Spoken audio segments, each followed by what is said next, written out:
And I'm here with great pleasure to introduce our next two speakers, which I will do very quickly. The first will be John Havard, an assistant professor in the Department of English at Binghamton University. His articles and reviews on the political thought of Swift, Sterne, and Burke have appeared in ELH, 18th Century Studies, and the Scriblarian. His book, Disaffected Parties, Political Estrangement and the Making of English Literature, 1760 to 1830, is under contract with Oxford University Press. So we'll all watch for that.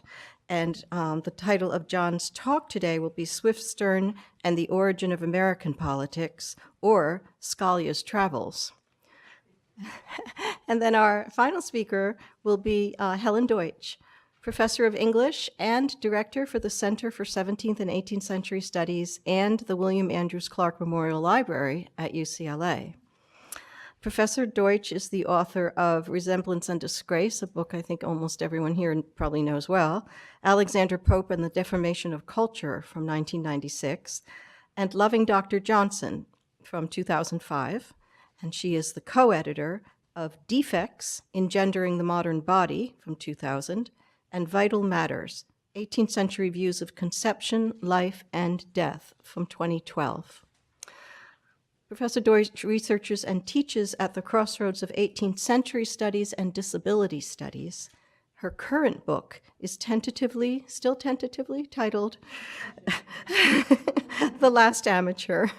We'll be getting a preview of that new book today.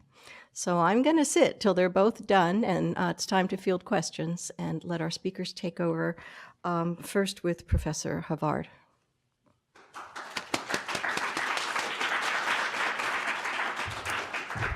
And there is a handout going around. So thank you, Lynn, and the other organizers. This has just been absolutely fantastic. So the kernel of my paper today is a first pass at an argument about Thomas Jefferson, Laurence Sterne, and Swift. But I'm going to branch out from there to some more fundamental questions about Swift's visions of politics and their bearing on the present, in particular on intractable partisanship. Swift was peculiarly modern, I'll want to propose, in his insight into partisan irrationality, or rather partisan rationalities, plural. So the problem, for example, with arguments for putting guns into schools may not be that they are irrational, they may be all too rational, enabled by particular configurations of the law, political debate, and partisan communication. This paper takes up a deceptively straightforward question. Where do our political beliefs come from? We can plot one approach to this question by returning to the origins of American politics, the convergence between what we call the history of political thought and the history of political practice, by returning, that is to say, to the formation of American political thinking, at least for some, in the 18th century, and the ways that it continues to shape and lacerate the present. And the dark shadow of Antonin Scalia's 2008 opinion on the individual right to gun ownership can stand as synecdoche here. Posing this question at the level of a polity turns us to the ideological dimension of how nations are formed, how empires rise and fall, and how imperial and biopolitical, not to mention necropolitical regimes are maintained. These reflections on political thinking enclose a series of more fundamental questions about individual minds, and here are just a few of them. How do individuals come to think the way that they do? Why do we continue thinking the way that we do as individuals, then in turn as a society or polity? Why would judge such a one, to paraphrase Swift's famous letter to Pope, on that animal called man come to hold his views? And what about a John, a Peter, a Lynn, or a Helen? How do we come to think the same as or differently from each other and the same as or differently from the past, whether with respect to previous generations or to what we ourselves once thought before? And does the deforming influence of political reasoning in the present have to do with our dogmatic inability to confront new realities, or our willingness to sacrifice apparently stable certainties from the past as we face the onslaught of the present? Swift grappled with his own versions of these questions, but he also made enduring contributions to our thinking about the abiding predicaments they created, even as the status of those contributions as textual productions and political thought in their own right continues to remain in question. In his recent study, Thomas Jefferson, Legal History and the Art of Recollection, Matthew Crowe has set out to re-examine the origins of American political and legal thought, thereby recovering a more dynamic understanding of how the past gets deployed then and now. Novelists and their readers, and this is the first quote on the handout, Crow writes, or perhaps poets, painters, performers, and their audiences might move back and forth between the distant and the recent past, playing with time as a means of making it both alien and tangible. By contrast, politicians, lawyers, judges, or the general public might seek to robe themselves in the comfort and majesty of a monumental past and put a particular figure, image, or quotation to use in the legitimation of particular interests and ideas in the present. Historians will generally think of themselves as doing something very different, Crow goes on, distancing themselves from the power of the playful, the idolatrous, and the cynically manipulative. But his point, of course, is that these uses of the past cannot be so easily held apart from each other, making legal practice, political thought, and historical analysis part of the same dynamic field of activity. One answer to the question of how we come to think the way that we do has to do with reading. Central to the development of early American political thought, Crow details, was the institution of a legal tradition, and that entailed negotiating English common law. In his writings, Sir Edward Coke provided, and this is quoting Crow, a representation of the past of the law as authoritatively constructed through centuries of unbroken tradition and transmission. Coke's image of the judge as the antiquarian in chief, in Crow's deft phrase, communicated a deeply textual experience of law and legal reasoning, and in turn painted the practice of law as a sacred discipline of immersion, transformation, and retrieval. This tradition served Jefferson as both repository and rationale. He grappled with Coke as a manifestation of the law, as the source of material, that is, for American law, and also with Coke as a model of legal reasoning, as himself an exemplar of how law got constructed. Crow's book tells a fascinating story about the resulting tensions between this elevated role and the development of American political thought more widely. Jefferson's belief in the necessity of widely constituted participation in the formation of legal and political judgment led him, as Crow details, to posit the institution of a particular kind of citizen, a mode of legal and historical subjectivity that conceived of the citizen as a cultivated user and shaper of inherited materials. Yet the resulting plurality challenged his elite, quasi-aristocratic standing in Virginia society, such that Jefferson gradually reformulated the actively situated participant in the rich textuality of law as a more passive member of civil society. Settler colonialism and slave owning subtend all of this, and Crow attends compellingly to race. Not only are those excluded from political thought as traditionally conceived, but how the very model of the cultivated critical citizen was predicated upon conquest and anxious self-possession in the face of the continued repression of others. The American Revolution, and this is the second quote on the handout, was on more favorable ground for Jefferson than England's so-called Glorious Revolution of 1688. We had no occasion to search into any musty records, Jefferson went on, to hunt up royal parchments, or to investigate the laws and institutions of a semi-barbarous ancestry. We appealed to those of nature and found them engraved on our hearts. This was, as Crow demonstrates, rather wishful thinking, basically bullshit. That's me, not him. Jefferson imported the language of civil history, laws and institutions into the supposedly separate domain of nature, Crow points out, and Jefferson's use of language similarly was thoroughly textual in his appeals to a heart on which Americans were free to write, and so on. We may further enhance this picture by taking, as it were, a further leaf from Crow's own book, taking up his suggestive but unelaborated remarks about novels. The importance of commonplacing, collecting, and recollecting in Crow's account of Jefferson's legal and political thought raises a once more narrow and pointed questions about Jefferson himself as a reader. By extending those questions to literature, I want to propose we not only supplement Crow's own scrupulous attention to the materialities of reading, but further complicate that already nuanced and conflicted picture. And this is where Sterne and Swift come in. Jefferson was a noted admirer of Lawrence Sterne. He was an early owner of Tristram Shandy, The Sermons of Mr. Yorick, and A Sentimental Journey, and all three works appear with over 20 volumes of Swift's works in his famous list of a recommended reading. Jefferson lauded Sterne's capacity to feelingly instruct the human heart and apparently exchanged Tristram's words on the fleetingness of time with his wife on her deathbed.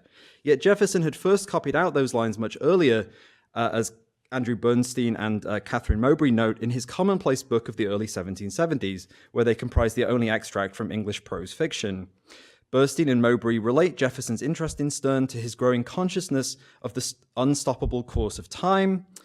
We can equally locate these interests within the burgeoning culture of coterie sensibility. Yet we might also look to the awareness of archival transmission and material dispersal with which Tristram's experience of time, together with his growing sense of obligation, remained bound up. To sum up all, Tristram concludes without concluding early in his life and opinions, there are archives at every stage to be looked into, and rolls, records, documents, and endless genealogies, which justice ever and anon calls him back to stay the reading of. In short, there is no end of it. For my own part, I declare I had been at it these 6 weeks, making all the speed I possibly could, and am not yet born. These aspects of Sterne's novel come into relief alongside Jefferson's similarly anxious preoccupation with what Crow, in his chapter of commonplace books, terms the drama of self-constitution, and his concern with how locating oneself in constitutional place and time played out in libraries, margins, and commonplace books. This brings us up in turn against the political implications of Tristram's dispersed and discontinuous selfhood. As its full title reminds us, Sterne's book is concerned not only with Tristram's failure to narrate his life, but the associated absence of his opinions. Tristram struggles to tell us where he came from, falling back into the prenatal difficulties and accumulating details that make his life inextricable from the debris of the past. His opinions fall prey to a similar combination of backlog and non-arrival. Not only does the cast of Tristram's skull find itself deformed by Dr. Slop's rogue forceps, his father's obsession with shaping his views leads to his compilation of a Tristrapedia for the edification of his young son. These concerns become entangled, as I've argued elsewhere, with the novel's interest in the transmission of the past, including the constitutional past. There are more than superficial connections, simply put, between Tristram's references to archives at every stage to be looked into, and rolls, records, documents, and endless genealogies, and Jefferson's preoccupation with the unbroken tradition and transmission of, and his own immersion in, the law. The bearing of Tristram's fractured life story on politics becomes most explicit in Tristram's November 5th birth date, which he shares with the anniversary of the 1688 Revolution. Sterne was a noted admirer of Jonathan Swift. The connection between their respective allusions to the aftermath of 1688, Gulliver's first voyage wrecking on the same November 5th anniversary that Tristram is born, would warrant its own paper. I want now, though, to move on to Swift directly, taking some cues from Sterne to branch out towards the wider concerns I stated at the outset, with Swift's peculiarly modern insights into partisanship. Part of the challenge of speaking about Swift and politics, and there are many, and in ways that are somewhat less obvious with American politics, is just what we mean by politics and the way that politics, law, and history were intertwined, not to mention religion. Swift arguably lived at a moment that saw the birth of modern politics, but this was also a period in which politics and the political had not cohered into a particular domain and remained especially proximate to sectarian and confessional conflict. So I noted in the edition of A Tale of a Tub that's in the wonderful exhibition, someone's put an asterisk next to coat and then written in the margin, religion, which is, yes, so, and that's an important starting point, but then obviously part of a larger picture, which I think we can start to fill in with the law. So Swift gave the tribe of lawyers pride of place in his letter to Pope on the foundation of his misanthropy in the Travels. Quote 3 on the handout from the John Bull pamphlet, Law is a Bottomless Pit, shows John bubbling indifferently in all the coffee houses. I didn't realize how that would sound until I read it out, given that's my name, using inscrutable legalese of actions upon the case, return, writs of errors, and so forth. In quote 4, Gay draws a correspondence between law and politics in terms of this kind of insular reasoning, suggesting at least the potential for similar pedantry, not least around military fortifications. Religion provides its own distinct kinds of solipsism. As countless misreadings of the big and little endians in the Travels make clear, the answer for Swift was clearly not somehow to do away with religion altogether, even as The Tale of a Tub leaves us skeptical about the prospect of any single inhabitable stance. But we are still left with this question of whether Swift had anything like a coherent position on politics and the state of political reasoning as such. I want to suggest that he did in the time that remains, and this could, I think, be compatible with what Toni described wonderfully as this exponential or kind of cubistic refraction of different perspectives. and the inevitable fragmentation. And Sterne, I think, can help us to bring out this position he did have on politics and the political as such. In his political romance of 1759, Sterne depicted a recent controversy over ecclesiastical preferment in the York Church. This argument between local churchmen was depicted allegorically as a dispute over an old coat. Appended to the romance appears a key that sees the satire found in the street and taken to a small political club whose members proceed to dispute its contents. It was instantly agreed to. We learned that it was a political romance, but concerning what state or potentate could not be so easily settled. And so in the fifth quote, on the other side of the handout, we see every man turned the story to what was swimming uppermost in his own brain, so that before all was over, there were full as many satires spun out of it, and as great a variety of personages, opinions, transactions, and truths. Then the president, advancing a motion that the attorney's minutes of comments by the several members who have spoke will establish the political knowledge of our club forever and place it in a respectable light to all the world. This amounts to a scriblarian satire of pedantry and myopia. The Florida editors cite Pope and John Bull, as well as A Tale of a Tub. That the work also comprises a proto-Shandian critique of idiosyncratic hobby horses and comically speaking at cross purposes. But it also amounts, I think, to a statement about politics, albeit a playful contribution to questions on which Swift characteristically had a more penetrating vantage point. And so to close, I just want to consider this vision of politics that Swift had in terms of more global or totalizing perspectives. Swift's perspectives on politics were bound up, Daniel Elion has noted, with his wider views on faction. And the issue of faction, as Elion's study superbly details, ranged more broadly still. Swift, and this is quote 6 on the handout, observed the ways in which value systems establish themselves within particular constituencies, insulate themselves from challenge by creating their own private languages, jargon, terms of art, newspeak, and enforce a rather sinister kind of conformity and orthodoxy by exploiting peer pressure and the threat of ostracism. These dynamics operate at every level of political organization, such that Swift regarded faction, tyranny, and national disintegration as closely related political phenomena.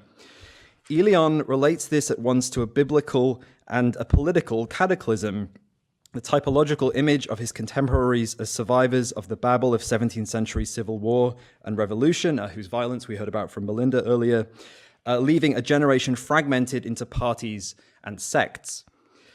Swift treats many kinds of social groupings as illicit secret societies, parasitic upon the nation as a whole, Elion continues, but in his damning conclusion, his common accusation is that every cabal, club, and faction is a union of interest whose internal coherence is a product of ruthless repression and whose ultimate purpose is usurpation on a broader scale. And so in terms of Scalia's travels, he, I think, would take a characteristically perverse role here, maybe a perversely characteristic one as well, someone theoretically committed to blocking the arrogation of judicial power and its usurpation of other branches of government and of the people, but whose hysterical attachment to the repeated Johnson-like performance of his rhetorical sovereignty becomes a blockage to a more functional polity, as that hysteria may itself betray. And then you have, of course, the repetition of what passes for legal argumentation within wider political discourse. So this kind of greater enfranchisement of public opinion that Scalia ostensibly supports, but with the people parroting his own self-consciously circumscribed legal reasoning on the Second Amendment or what have you. From a second alternative global or totalizing perspective, however, Swift could envision a tolerable political universe. Ashley Marshall, in her recent Swift and History, has examined not only Swift's interest in the past, recent and deep, but his own interest in taking up the historiographer's mantle. And I'm basing this all on a review from the Scriblarian, but I wrote that review, so I think I'm allowed to kind of plagiarize myself. His elegiac history of the late reign of Queen Anne, we were 4 years in power, if you will, was bound up with larger personal and philosophical realizations of loss. And so the final quote on the handout comes from John Stubbs's helpful recent evaluation of this moment. At the formation of the Scriblerus Club, Stubbs writes, Swift was not viewing events from the perspective of eternity as the younger Pope could, or rather he believed that he was, and that the boiling prism of political society in the Queen's last days actually showed things in their ultimate aspect, which is close to Marshall's assessment of the idealized importance this moment took on for Swift against his deepening grievances towards Hanoverian England. Swift, and this is Stubbs again, tried to see to the core of what had gone wrong and also nursed hopes of being able to transmit their achievements to posterity. And he ties this, like Marshall, to Swift's hope that he might have been appointed historiographer royal, a post, as he notes, that made the holder official historian to the Crown and thus technically brought control of how the Crown's substantial archives would be interpreted. This is my final paragraph. Politics for Swift, as for us, was less a matter of self-evident truths engraved on the heart than grappling with messy bundles of history and law, inherited opinions and handed-down assumptions, deforming prejudices, and toxic argumentation. Looking back to the origins of our political beliefs will for many of us lead Tristram-like to our fathers, but inquiring into larger national stories forces a fuller reckoning. Jefferson anxiously disavowed the presence of 1688 behind the American Revolution, while Sterne playfully, but also anxiously, engaged with its tangled legacies and spiraling aftermath. For all his reaching at utopia and wholeness, Swift ultimately presents us with a perspective split like Gulliver's ship and his travels around its constitutive self-division. From one way of looking at things, we have ineluctable division, a broken political culture exemplified by institutional overreach and wider communicative breakdown. Swift's interest in linguistic issues is at root, Elion writes, a matter of practical ethics rather than abstract or philosophical speculation. At its sharpest extreme, Swift's animus directs itself at the creation of private moralities, limited and proprietorial perspectives, this is all Elion, that are designed to disown and disenfranchise others from ethical consideration. At its less sharp extreme, this would look like the private joke, the navel-gazing that both Swift and Sterne, notwithstanding their impulses to attack pedantry, risked indulging and perpetuating. Both hyperpartisanship and inside jokes, self-perpetuating division and trivializing escape find their homes in the echo chambers of partisan media, Facebook and Twitter feeds, fake news, troll factories, memes, bitcoins, Tide Pods that come tumbling down their flood. At the same time, Swift remained proximate to the hope, originalist or otherwise, that meaning and cohesion might yet be within reach, or at least within the available records. For Samuel Johnson, the origins of American politics showed the folly of allowing individuals to have opinions in the first place. No Democrat he. Looking at debates over common sense gun control in the United States or abortion in Ireland and increasingly within Great Britain, we may be inclined to agree. Swift would have concurred, and not just because he is an anti-Democrat, that such debates do more harm than good, that we don't know how to find our way back out from the debates that we make for ourselves, the discord they unleash, amounting to renewed or continued civil war. But he also recognized with a mordant humor that there was no putting the genie back into the bottle, no strongman to bring everyone back into line, no Supreme Court to which we have ultimate recourse. And in that, he remains a weather-worn beacon for the 21st century. Thank you.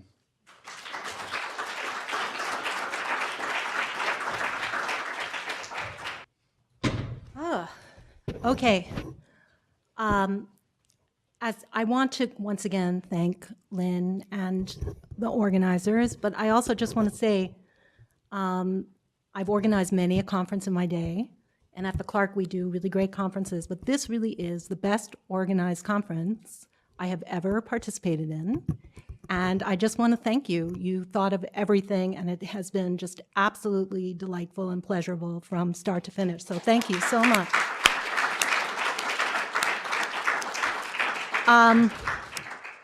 I also have this kind of, when you speak last, it's almost like you want to rewrite your whole paper because there are so many resonances with so many of the things that people have said, including what John has just said, but I'm going to leave that to the brilliant graduate students who were brilliant yesterday, and I'm sure we're going to be brilliant today. I want to quickly note that title, The Last Amateur, I'm bad at titles, but I like it because I think it refers to both Swift and Edward Said, and my book is about the relationship between the two.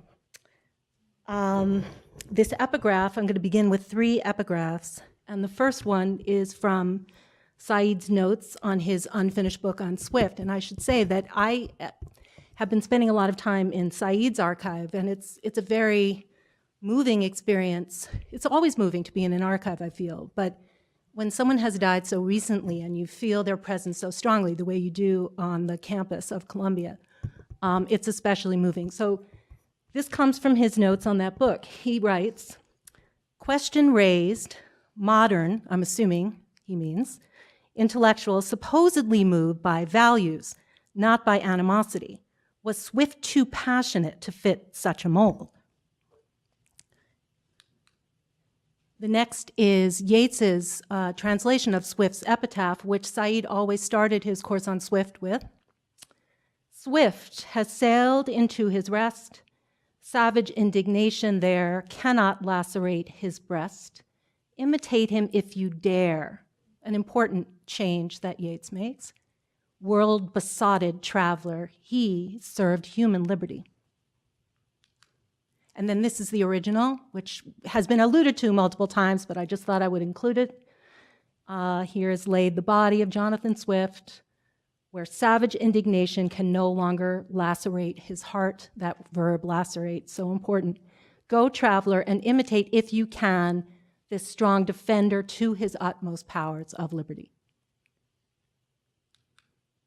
And then finally, from Swift's poem, The Author Upon Himself, Swift, as if we don't know who he's referring to here, Swift had the sin of wit, no venial crime. Nay, 'twas affirmed he sometimes dealt in rhyme. Humor and mirth had place in all he writ. He reconciled divinity and wit. My talk, and the project of which it is a part, I'm just now so self-conscious about using that word project, begins with an unfinished book and a pressing question. The Palestinian-American Edward Said, one of the most charismatic and influential public intellectuals of the 20th century, started a study of the most ungovernable and powerful satirist of the 18th century, the Anglo-Irish Jonathan Swift. Said abandoned that book, which was to have been titled Swift in History, but he never abandoned Swift. Rather than write the monograph he originally intended, Said responded to Swift as a writer with a demand upon the future. His fragmentary book began a conversation with Swift that endured throughout his career, informing not just his teaching and scholarship, but also his imagination of himself as intellectual. That conversation revolves around questions Said articulated in his 1982 essay, Opponents, Audiences, Constituencies, and Community. Said recounts a stroll around the book exhibit at the MLA convention, during which he stopped to ask the sales representative at a major university press a question that is even more urgent today. Who reads these books? He meant to imply, he goes on, that however brilliant and important most of them were, they were difficult to read and therefore could not have a wide audience, or at least an audience wide enough to justify regular publication during a time of economic crisis. The answer he received over 30 years ago sounds utopian to us now in today's shrinking book market. Quote, people who wrote specialized advanced criticism faithfully read one another's books. Thus each such book, or now one wonders, but thus each such book could be assured of, but wasn't always getting, sales of around 3,000 copies, all things being equal. The point was that a nice little audience had been built and could be routinely mined by this press, unquote. For Said in 1982, the nice little audience that sounds utopian to many aspiring first book authors today was not enough. Rather, it was a sign of how far what he saw as the fundamentally democratic and anti-institutional new criticism had fallen, becoming a, quote, private clique consciousness embodied in a kind of critical writing that has virtually abandoned any attempt in reaching a large, if not a mass audience, reduced to abandoning universal literacy entirely, unquote. These were fighting words, infused with the exceptionally charismatic presence and personal style that distinguished Said as a public intellectual. The best-dressed man at the book exhibit, I have absolutely no doubt that this was true, is on familiar ground but not at home. a visitor from a much larger world who knows that many people read his books. Opponents, which first appeared in a special 1982 issue of Critical Inquiry devoted to the politics of interpretation, calls out what Said called the cult of theory that transformed the new criticism's fantasy of a common reader into virtuosic exclusivity, rendering philology, in Said's view, not only inaccessible, but useless. Said saw the increasingly professionalized, refined, and technical literary criticism of his contemporaries as worshiping false idols, protecting the literary canon rather than engaging with it. Once an intellectual, he complains in the conclusion to The World, the Text, and the Critic, the modern critic has become a cleric in the worst sense of the word, unquote.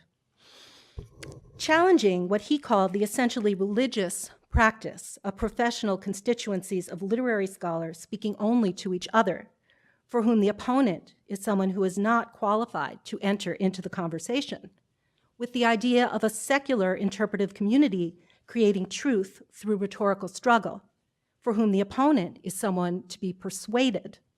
Said goes on to ask a question that has a powerful claim upon us at a moment when the humanities are being asked to justify themselves to opponents within and beyond the university. How then can we understand the present setting in such a way as to see in it the possibility of change? This question poses an ethical challenge to us as scholars, one that was inspired in part by Swift's satire.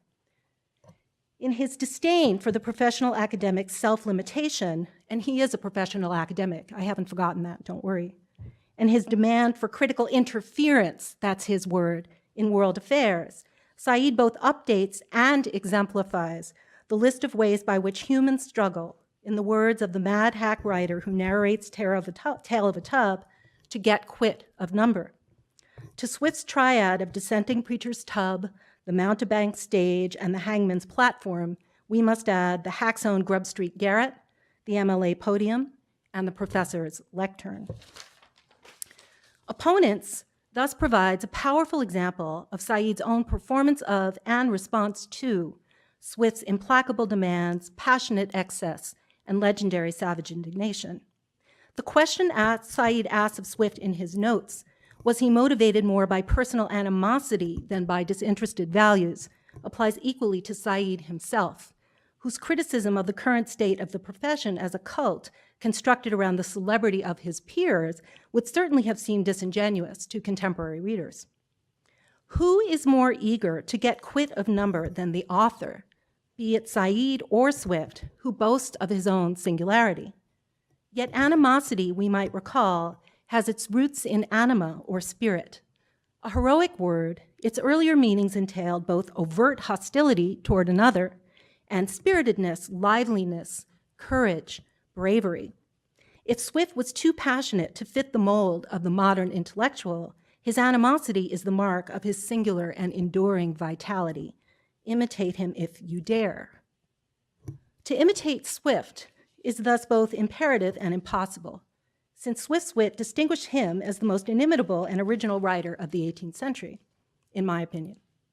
In his apology for the Tale of a Tub, Swift is ironically serious in his insistence that, quote, throughout the whole book, he has not borrowed one single hint from any writer in the world, a boast with which, despite the tale's echo chamber of resonances with a wide range of texts and traditions, even an ambivalent critic like Samuel Johnson would later agree.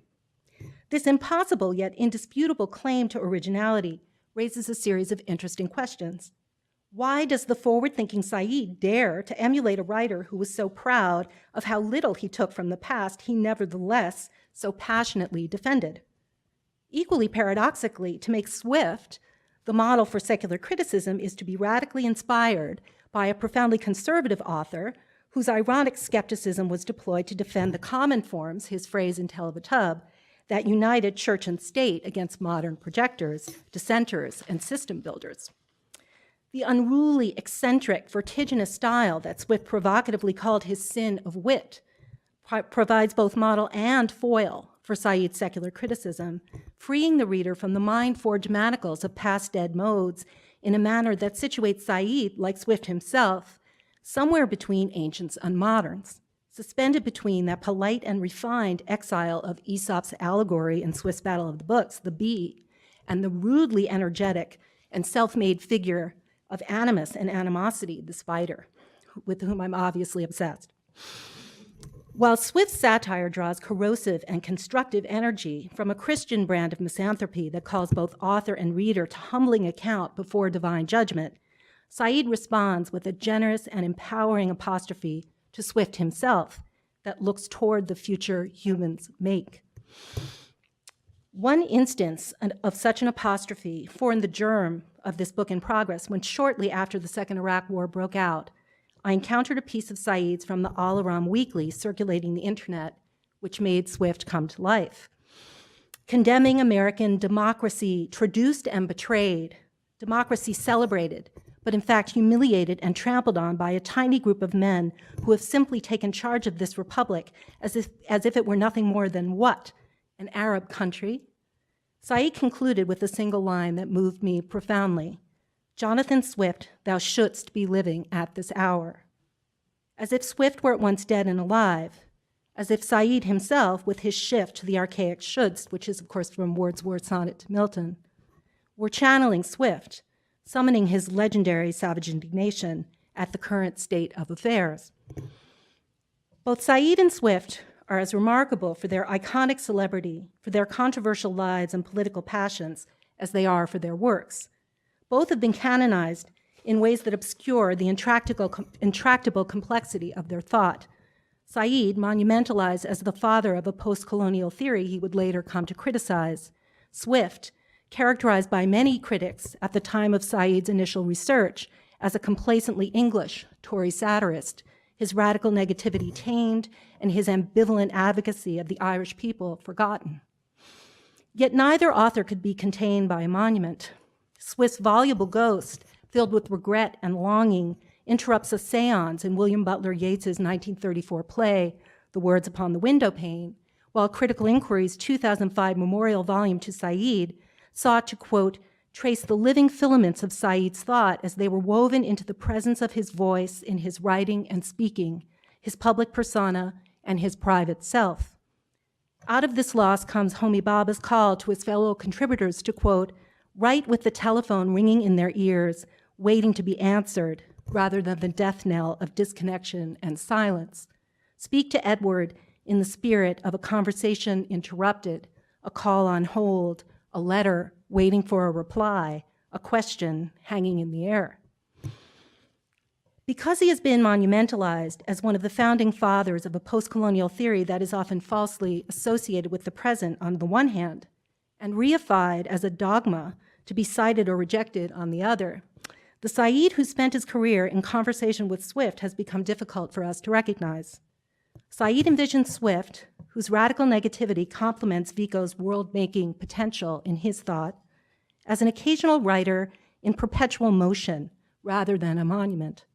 Said Swift in history, which would have followed his 1966 study of Conrad, would have argued for the 18th century as initiating a shift from amateurism to professionalization in both literature and politics, thus instituting their permanent separation. This rift between literature and politics rendered Swift, in Said's view, quote, and this is from his notes again, a man dominating words and rhetoric, and yet in that very dominance, ridiculously weak when compared with the realities of political power. And his main theme, which he writes in his notes, the theme of Swift, is the loss of power. Said Swift, both the early pamphleteer and most powerful weapon of Robert Harley's Tory ministry, and this is the moment that Said sees him as really falling from for the rest of his career, and the later exiled hero of an Irish people he both championed and reviled, is an instrumental and occasional writer whose irony creates what John Traugott has termed a revolution in consciousness and inspires Said's own critical method as a technique of trouble, a phrase that he borrows from R.P. Blackmer, his teacher at Princeton. Said's abandonment of a professional intervention into the world of 18th century scholarship allowed him to keep the 18th century alive and unfinished for the rest of his literary life. The animating affinity between Swift and Said sets in motion a series of paradoxes that begin with the title of Said's 1969 essay, Swift's Tory Anarchy. That appeared first in 18th Century Studies in a special issue devoted to new voices in the field, and it was reprinted in The World, the Text, and the Critic in 1982. To be a conservative anarchist or a reasonable enthusiast is to make resistance to dogma an ironic way of life. It is to walk that fine line between radical skepticism and fervent belief. A 1719 quip on Swift's religion, his affection to the church was never doubted, though his Christianity was ever questioned, encapsulates the 18th century side of this paradox perfectly. While Said's statement in a 2001 interview that he placed, quote, skepticism before everything.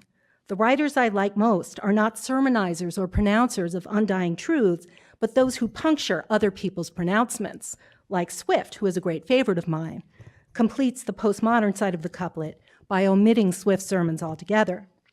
In place of the church, Said put his faith in the idea of humanism. I've often been criticized for my inconsistency, he continues in this interview. I remember one of the first long, very good reviews, in that it taught me a lot, of Orientalism. It said I was inconsistent, that I was trying to unite humanism with theory, following the idea that you can't do that. I responded at the time that inconsistency was very important because I hate systems and I hate determinism, and it seems to me that the whole idea is to fight them. To identify as profoundly with Swift as Said did is to be of the Enlightenment, yet apart from it. One of the many ways in which exile and estrangement are dominant tropes of both Swift's and Said's intellectual careers. Swift turned the spirit of critique that epitomized Enlightenment against Enlightenment itself, exposing the modern zeal for projects as a form of religious fanaticism, taking down both religious and secular enthusiasm with equal zeal, equating the fumes from a jakes with incense from an altar in the brilliant ravings of an insane modern projector. Swift's untimely resistance to Enlightenment at its inception is Said's inspiration at its end.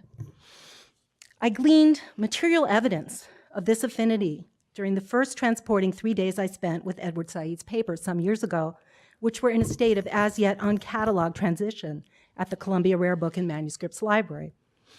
I was in search of evidence of Said's unfinished book on Swift, and I definitely hit pay dirt. As I sorted through annotated typescripts, notes scribbled on scraps of stationery from the Princeton Club and Brown's Hotel, and pads from stationers in Harvard Square, I stumbled on not only a flyer for a 1980 seminar on Swift held at my own University's Clark Library, a grant proposal, and a 1967 check stub in the amount of $500 from Harvard University Press for an advance on the Swift book, with a letter from the editor that said, don't spend it all in one place, but also a collection of newspaper clippings on modern innovations in shit. Swift would especially have enjoyed the 1965 article from Time Said saved describing innovations in waste disposal in space, including the inventions of a zero-G commode and hydrojohn that, quote, remove the water for reuse, dry out the fecal matter, and kill the bacteria, unquote. What to do with the remainder? It may be necessary to jettison the stuff into perpetual orbit, a possibility that leads bioastronautics men to postulate a new belt above the Earth to rival the Van Allen radiation phenomenon. They call it the fecal belt.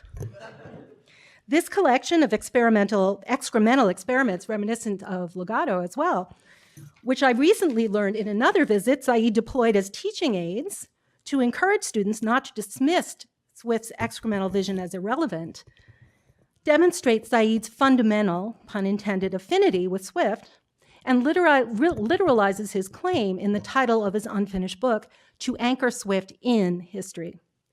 Said Swift was not above history's fray as a great Augustan moralist and thinker, these are his words, who peddled one or another final view of human nature, but rather in the midst of it as, quote, a kind of local activist, a columnist, a pamphleteer, a caricaturist.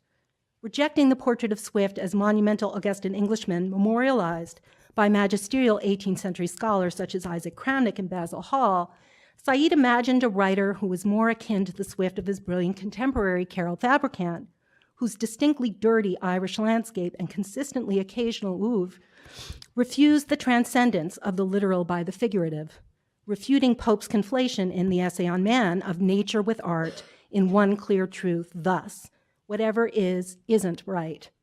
For Said Swift, to be in history is to refuse to ignore the shit. And that refusal reorients what it means to be a professor in the word's original sense of a member of the faith, in Swift's sense of himself as a writer, in Said's and our own sense of ourselves as critics and teachers of literature. Both Swift and Said exemplify an enlightened spirit of critique in the world, yet estranged from it, which demands passionate response. For Said, then, Jonathan Swift was a lifelong preoccupation, a critical and stylistic model, and the untimely and unresolved creation of an intellectual exchange across centuries. In Said's brilliant and complex essays on Swift, the origins of this conversation in his characterization of Swift in the late poem, Verses on the Death of Dr. Swift, in which Swift imagines his own death, the indifference of his friends and acquaintances, and concludes with a glowing yet ironic self-eulogy spoken by an impartial observer. As a writer, this is Said's phrase, with an extraordinarily proleptic sense of himself as a, quote, problem for the future. This phrase confirms the sense that Swift was, by an act of critical desire and will, alive for Said, speaking to him from within the constraints of an 18th century moment that defined authorship not as a vehicle for aesthetic self-expression, but rather as failed instrumental intervention into the present. What endures of Swift, ultimately, Said writes in his analysis of Verses on the Death of Dr. Swift, is, quote, not a personality nor a body of works, but rather a presence for, which is italicized, a presence for those who can simultaneously accept, as he did, waste and power. It is in that condition between the world and the archive, sharing both, that Swift lasts, unquote. And he lasts as a defender of liberty rather than as literary monument. So I'm about to conclude. It is in that curious italicized for, in all its urgency and self-conscious desire for relationship, that we can sense Swift's aliveness for Said. This for encapsulates Said's intuition of and responsiveness to Swift's demand upon the future, his awareness of Swift's resistance to a static form of canonization that would relegate him to the past. Said's project in his study of Swift, as he wrote in his notes, was a, quote, summational fiction of Swift's life. Scribbled under this ambitious assertion and underlined multiple times in the notes is the phrase in French, poor Swift, underlined like a million times. This for has multiple resonances, the Althusserian one among them, and recurs, often italicized, in Said's writing on Swift. In its simultaneous address of the past in the figure of Swift himself and of the present in the figure of the reader, for implicates us today. Adorno could have been describing both Swift and Said when he wrote in Resignation, one of Said's favorite and most quoted of Adorno's essays, that, quote, thinking is not the intellectual reproduction of what already exists anyway. Its insatiable aspect, its aversion to being quickly and easily satisfied, refuses the foolish wisdom of resignation. The utopian moment in thinking is the stronger, the less it objectifies itself into utopia and hence sabotages its realization. We might recall here that the dean of St. Patrick's Cathedral, who performed Mass and preached weekly, claimed that the only sermons he ever delivered in his life were but pamphlets known as the Draper's Letters.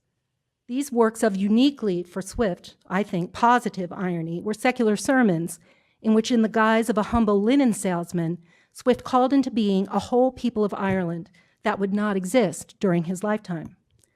Said's enduring spirit of critique, despairing yet hopeful, estranged yet engaged, is indeed Swiftian, both in its unappeased desire to interfere in the world and in its creation of a trans-historical community of readers and writers who are inspired by its demands.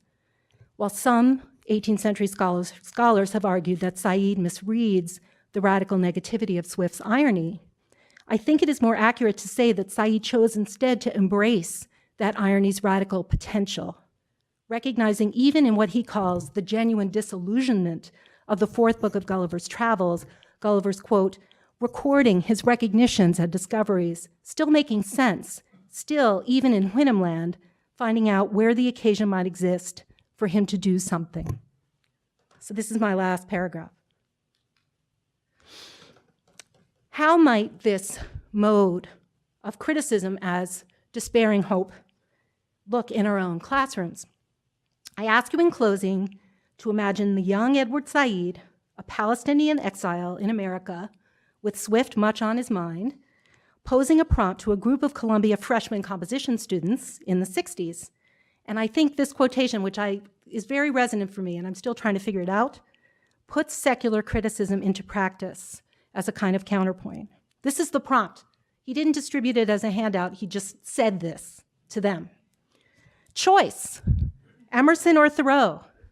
Which doctrine, which expostulation more urgent to the present? Half class one view, half the other. Argue sanely, without violence, a serious question. Argue for one without destroying the other. Thank you.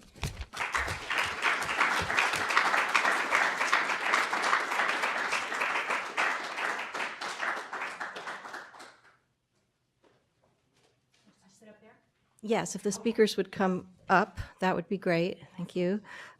It may appear to you that we have no time for questions, but do not believe your eyes. I've been informed by our Generalissima and boss of all things, Lynn, that we do have time for questions. So I'm asking both speakers to come and sit here, and we'll field a few questions for a few minutes before we move on.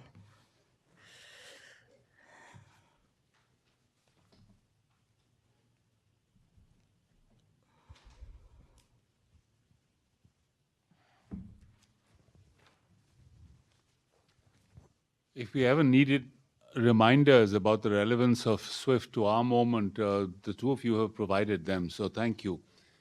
I don't know if this is a question, Helen, it's a celebration actually. This sense of Said as having learnt a great deal from Swift, enough to embody in some way some of his cardinal presuppositions, is increasingly getting lost, because the Said who lingers post-mortem is the Said so associated with the politics that is so vilified in the US Academy, that the skepticism, the radical skepticism, the challenge that you insisted upon, that really needs to be recovered and once again celebrated.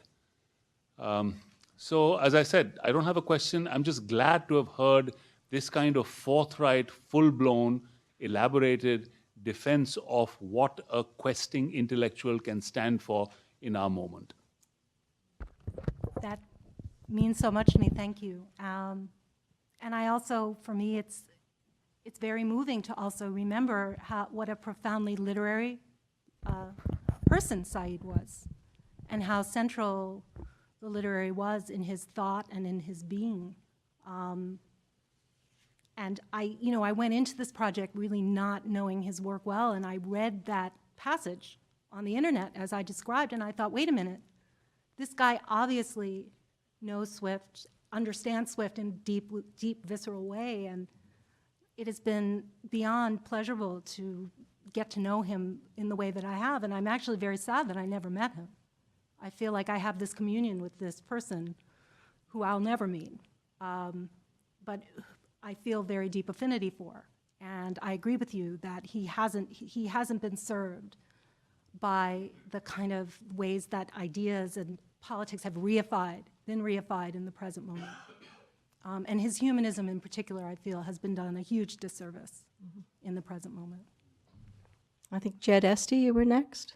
Thanks. Yeah, I want to try to do I hope not too overly ingenious thing of linking a moment in the two talks, but it's coming out of that exchange you just had with Severe, and I'm thinking about, I thought at the beginning you were going to talk us through a kind of Said who hit a kind of failure in not finishing the book, a contradiction he couldn't master, a literature politics contradiction, an animosity values contradiction, a waste power contradiction, and that theme, or those related and connected themes, those binaries really threaded their way through your talk. really strongly, and yet it really isn't about failure and contradiction. It's about the necessary incompletion of that project, which is different, and it's coming around, John, to the moment of the very Sternian problem of Shandy never quite being born, and the kind of fall into being, and therefore into politics and into division, that happens the moment you finish the book or become a polity or become a person. That's the link that I wanted to see if you two would like to talk to each other about. But just to put one little spin on it, Helen, it really seemed reminiscent to me of thinking about using the conservative Swift, the Tory anarchist, the obedient rebel, as a kind of device in the present to think about where the left is or where the critique of power is. Really reminded me of Raymond Williams's Culture and Society and the founding and the attempt to recruit Burke and Coleridge and other conservative thinkers back into a leftist vision to assert a kind of Enlightenment critique of capitalism or of power.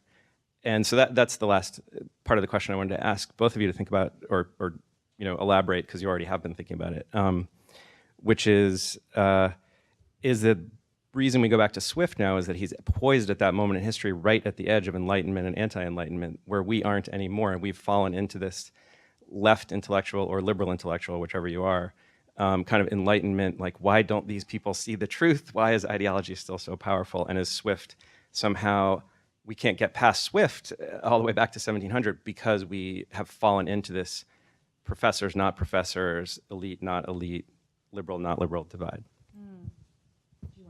Yeah, very quickly. Yeah, I mean, I couldn't agree more. I was going to start with a comment on Swift as being a non-Enlightenment thinker, but at least while we're trapped within intractable partisanship, truth is not going to get us out of it. And so I think he is a helpful thinker in that regard. I mean, I subscribe to the Times too, but I like truth, but that's not how we're going to get out of these arguments. And yeah, I mean, Sterne, I don't want to talk more about Sterne, but I mean, I can, but yes, muddling through. I mean, with Swift, I mean, I'm drawn to him right now because the current moment is so terrible. And to go back to Savir's question, among the other kind of obscenities of the present, the marginalization of the issues that concerned Said and the continued vilification of them, it's hard not to map this parallel with Swift's kind of growing disillusion, I mean, more than disillusionment, just kind of deepening despair politically, and yet looking backwards and recovering exactly as Helen's doing, gives us some kind of chastened potential, both within Said and Swift through Said and so on. I was thinking as you were speaking too about, and I have not read this, but E.P. Thompson wrote his own version of Gulliver's Travels, which and Swift was very important to him as well. And it is very paradoxical, but also important that the Tory satirists who are so profoundly conservative are radical at the same time. I mean, they're resisting the inevitability of history. But I think what I found, John, in your paper so suggestive is, and it's come up a lot, Swift's relationship to history, his backward-lookingness, as you were talking about too, Melinda, that there is another way in which he is always thinking about the future. His backward-lookingness is a kind of appeal to the future. He wants to be able to control the record, in your case. And I think that what I find so moving about Said's relationship to Swift, and what I think is so powerful for us as teachers too, is that Said is above all just responding to that. He precedes a real ethical question, an ethical demand in Swift's writing that he passionately believes that Swift intended, and that's how he then kind of proceeds to work, is in some ways in response to that. And I think he feels equally powerless, just as he perceives Swift having felt, but that doesn't mean that you give up. Right. So to me, again, it's very moving, and it is the most powerful example I've been able to find, in terms of my own, thinking about my own work, about why what we do is important. I also think it's interesting that Said did not bring his politics into the classroom. That's something that I gather I did not take classes with him. I know so many people who did. The literature classes were literature classes, right? But that doesn't mean that they weren't also political, There's much more I could say, but I'll stop there. Okay, so we have two questions. Why don't we just take both those questions and then we'll wrap it up, okay? I really, really enjoyed both these papers and do think they overlap in some really substantive ways. I just want to add as a footnote, though, to your just immediate comment you just made, Helen, that, well, I took a seminar with Said as a graduate student, and yes, he did keep politics in an explicit way out of the classroom, but they were omnipresent. There were at least a couple of occasions during our seminar when someone came in and whispered in his ear, and he basically had to go take a phone call with the Middle East and would return after that happened. And everybody know that was what was going on. And I think he was certainly the more esteemed for it. It was quite clear that he was trying to juggle two worlds simultaneously, at least two, his classroom work and his political work outside of that. But I also think a lot of us got a sense that there was real discomfort in him, and I think this is another connection with Swift in trying to straddle all these various worlds and perhaps never entirely feeling at home in any one at any given moment. And this went all the way down to his celebrity, his success, mixed with the kinds of death-dealing issues he confronted in his own political commitments, and the fact that people would make fun of him for talking about the oppression of different groups and then taking off his $1,000 suit coat and putting it on the back of his chair, and that was the kind of thing people would comment on all the time. And it's not that he was unaware of that at all at any point. So that's more a comment than a question, but I think it's implicit in your comments about him really beautifully as well. Thank you. And I think it was Sharif. Was it you? Sharif Youssef? Yeah. So I actually think I may have sent you that counterpunch essay where he talks about Swift at the end, where he makes that cry out. It's like 2002 when he's talking about the Gulf War, and Said just sort of bursts out, "Jonathan Swift, where are you?" And to me, that was a very interesting moment. I remember reading it to a friend in the car, the whole thing, because he was just building up with an anger that I'd never actually seen in his writing before. I had always considered him far more polite and probably too circumspect. And then, he passed away, and that critical inquiry issue came out, and Gayatri Spivak had this essay in there that was very moving in the way that it actually portrayed their mutual disappointment in each other. You wouldn't think that you wouldn't think that a eulogy would attack in the way that she did, but she talked about all the ways he was cruel to her and how they couldn't see eye to eye. But one of the things that I find, he was never able to. He refused to understand certain of her theories, like, for example, the notion of the subaltern. And I would think that he and Swift both inhabit that position, and it's quite rare position to be in, I think. It's, people overuse the term. But that's where she's talking about that kind of ambivalence. And they both practice this great care in terms of how they represent themselves, this control over their language that's, I'm sort of, that's very frustrating. It's one of the most frustrating features about them, because you can tell that they're upset about something, but they're exercising almost too precise care. It's almost like they are asking others to practice a discipline that's almost impossible. I would just say briefly that there is a gendered aspect to this project. And what I would say about, there's this line that Jenny Sharp told me that Edward said to Gayatri, "My dear, you must finish your book or no one will take you seriously," which kind of resonates for me in thinking about finishing books and not finishing books. And, Said is his own monumental figure who wrote really monumental books. But the Said that interests me the most, and where you see the most variance in tone, although I agree with you, I love Said the essayist. And I'm especially drawn to the late style stuff in this project, and I have lots more to say about that. But there's the other kind of gendered aspect of this project is I get told all the time how wrong Said was by senior male colleagues who just basically are trying to tell me not to do this. not to write this. And I'm going to write about that. Okay. John, you're okay with this being the end? Yes. All right. So, On that note of rage. yes. Some savage indignation. Thank you.